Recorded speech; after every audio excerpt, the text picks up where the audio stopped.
નમસ્કાર, જય ભારત ન્યૂઝમાં આપનું સ્વાગત છે। જાણો છો આખા ગુજરાતમાં સ્થાનિક સ્વરાજની સંસ્થાઓની ચૂંટણીઓ ડ્યુ છે।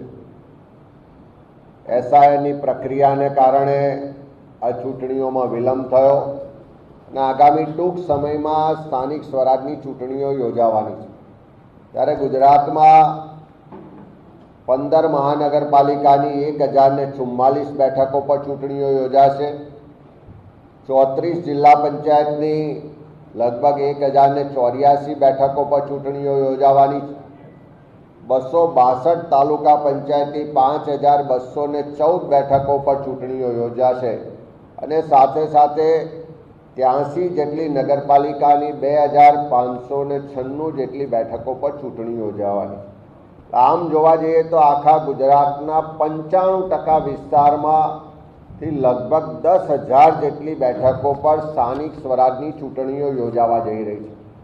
ત્યારે કોંગ્રેસ પક્ષને અમારા સંગઠન દ્વારા તમામ રીતે ચૂંટણીની તૈયારીઓ પૂર્ણ કરવામાં આવી છે।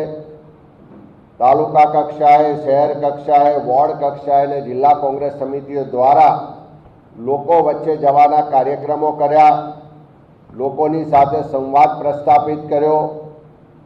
મહાનગરોમાં કોંગ્રેસ આપકે દ્વાર કાર્યક્રમ દ્વારા લોકોનો મેનિફેસ્ટો બને, લોકોના પ્રશ્નોને સાંભળ્યા અને હવે આખરી સ્વરૂપમાં ઉમેદવારોની પસંદગીની પ્રક્રિયા કરવા જઈ રહ્યા છે।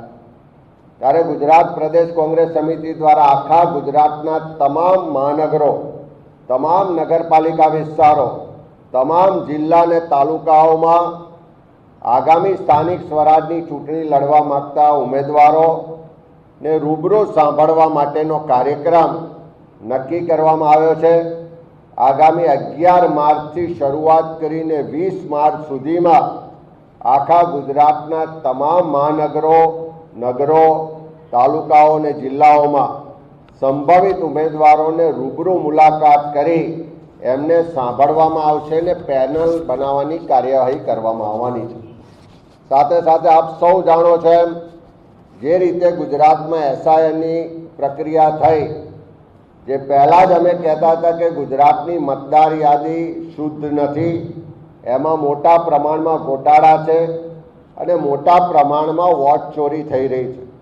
જ્યારે એસઆઈની યાદી બહાર પડી એનાથી સ્પષ્ટ થયું કે મોટા પ્રમાણમાં વોટ ચોરી આટલા વર્ષોથી ચાલતી હતી। ખોટા, ડુપ્લિકેટ અને બોગસ મતદારોના આધારે ચૂંટણીઓ જીતવામાં આવતી હતી અને એસઆઈ પછી જે મતદાર યાદી બહાર પાડી એમાં 70 લાખ જેટલા મતદારોના નામ કમી થયા। એ જ બતાવે છે કે પાછલા 20 વર્ષમાં જે ચૂંટણીઓ થઈ એ આ બોગસ મતદાર યાદીના આધારે ચૂંટણીઓ થતી હતી। અને આપ સૌ જાણો છો કે અત્યારે મોટા ભાગની તમામ સ્થાનિક સ્વરાજની સંસ્થાઓમાં ભારતીય જનતા પાર્ટીનું શાસન, ભાજપના શાસકોએ આ સ્થાનિક સ્વરાજની સંસ્થાઓને ભ્રષ્ટાચારનો અડ્ડો બનાવી દીધો છે। જ્યાં સુધી કમિશન કમલમમાં ના પહોંચે ત્યાં સુધી કોઈ પણ જગ્યાએથી કોન્ટ્રાક્ટ આપવામાં આવતા નથી। 30% કમિશનની આ સરકાર છે।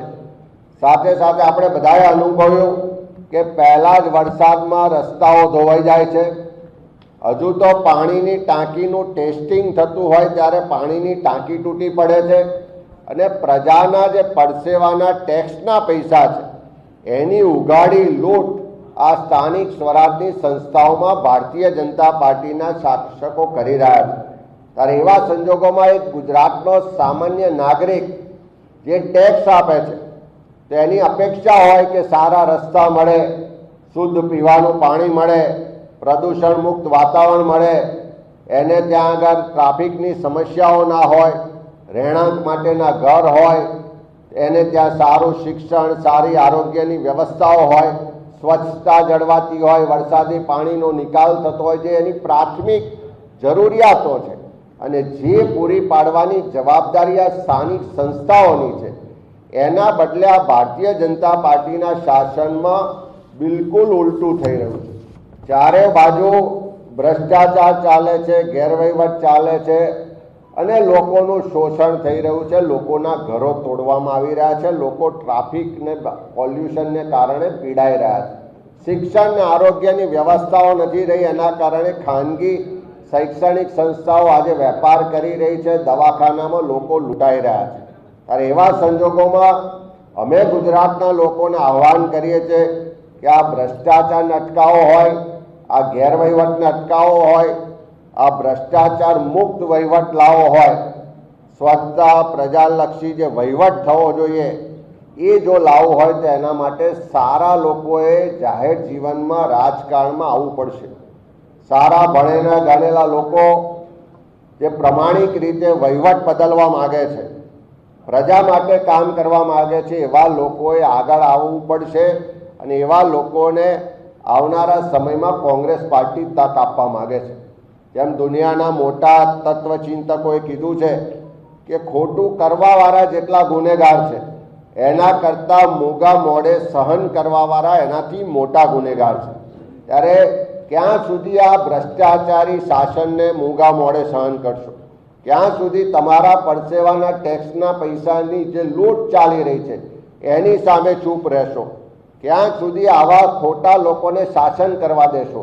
ત્યારે અમે ગુજરાતના તમામ જાહેર જીવનમાં કામ કરતા નાગરિકોને, આગેવાનોને, કાર્યકરોને, સંસ્થાઓ સાથે જોડાયેલા પ્રતિનિધિઓને કહેવા માગીએ છીએ કે આવો, કોંગ્રેસ પાર્ટી તમને એક પ્લેટફોર્મ આપવા માગે છે જ્યાંથી તમે સ્વચ્છ અને સારો વહીવટ કરવા માટે ભાગીદાર થઈ શકો છો, ભ્રષ્ટાચાર સામેની લડાઈનું નેતૃત્વ લઈ શકો છો, લોકોના હક અધિકારની લડાઈ લડી શકો છો અને પ્રજાભિમુખ વહીવટ થાય અને જનતાને એનો ટેક્સના સામે સુખાકારી મળે, સુવિધા મળે, એવું શાસન આપવા માટે તમારી જે યોગ્યતા છે, તમારું જે નેતૃત્વ છે એને કોંગ્રેસ પાર્ટી આવનારા સમયમાં તક આપશે। ખાસ કરીને ગુજરાતમાં 15 મહાનગરોમાં ચૂંટણીઓ થવા જઈ રહી છે। ત્યારે આ 15 મહાનગરોમાં શિક્ષિત, સક્ષમ લોકોની વચ્ચે કામ કરતા વિવિધ સામાજિક સંસ્થાઓ, શૈક્ષણિક સંસ્થાઓ અને રાજકીય રીતે જે આગેવાની કરે છે એવા લોકો કોંગ્રેસ પાર્ટીમાં વિચારધારા સાથે જોડાય અને ઉમેદવારી કરવા માંગતા હશે તો એમના માટે એક ઓનલાઈન પ્લેટફોર્મ પર અમે આજે QR કોડ જાહેર કરીએ છીએ કે આ QR કોડ સ્કેન કરી અને કોઈ પણ વ્યક્તિ આ 15 મહાનગરોમાં પોતાની ઉમેદવારી માટેનું ફોર્મ ભરી શકશે અને એમની માહિતી આવ્યા પછી 11 તારીખથી 20 તારીખ સુધી બધાને રૂબરૂ સાંભળી અને એના માટેની પેનલો તૈયાર કરવામાં આવશે। આપણે બધા જ જાણીએ છીએ કે જે રીતે અનામતની વ્યવસ્થાઓ છે કે 50% બેઠકો મહિલાઓ માટે અનામત છે, સાથે સાથે SC, ST, OBC વર્ગના લોકો માટે પણ અનામત બેઠકોની વ્યવસ્થા છે। ત્યારે આ મહિલાઓ માટે, SC, ST, OBC વર્ગના લોકો માટે પણ એમને વિનંતી કરીએ છીએ કે સારા, સક્ષમ, જેને સ્વતંત્ર રીતે પોતાના વિસ્તાર માટે, પોતાના સમાજ માટે, પોતાના શહેર, તાલુકા અને જિલ્લા માટે કામ કરવું છે એવા લોકોને પણ આહ્વાન કરીએ છીએ। 50% બેઠકો 50 વર્ષથી ઓછી ઉંમરના યુવાનોને આપવામાં આવશે। ખાસ કરીને ભણેલા ગણેલા જે શિક્ષિત લોકો છે અને પ્રજા વચ્ચે કામ કરનારા સામાજિક સેવકો છે, સ્વૈચ્છિક સંસ્થાઓ સાથે જોડાયેલા લોકો છે, સામાજિક સંસ્થાઓ સાથે જોડાયેલા લોકો છે અને ભારતીય જનતા પાર્ટીના જે ભ્રષ્ટાચારી શાસન સામે પ્રમાણિકતાથી કામ કરતા, સંઘર્ષ કરતા જે યુવાનો છે એમને પ્રાથમિકતા આપવામાં આવશે। ખાસ કરીને અનેક વિસ્તારો એવા છે કે જેમાં સમાજના જુદા જુદા વર્ગને પ્રતિનિધિત્વ આપવાની જરૂરિયાત છે।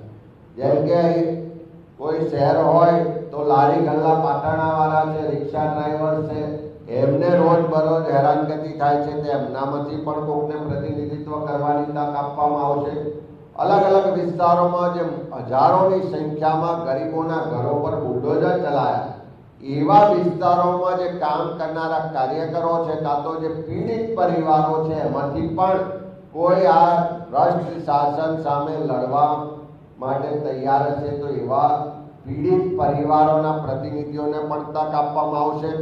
ખાસ કરીને જે મહાનગરો છે એમાં શિક્ષિત, સ્વચ્છ, પ્રતિભાવાન ચહેરાઓને વધારે પ્રાથમિકતા આપવામાં આવશે ને ગ્રામ્ય વિસ્તારો છે એમાં ગ્રામ્ય કક્ષાએ, સ્થાનિક કક્ષાએ સર્વસંમતિથી જે લોકોને પસંદ કરવામાં આવશે એ જ કોંગ્રેસ પાર્ટીનો ઉમેદવાર હશે.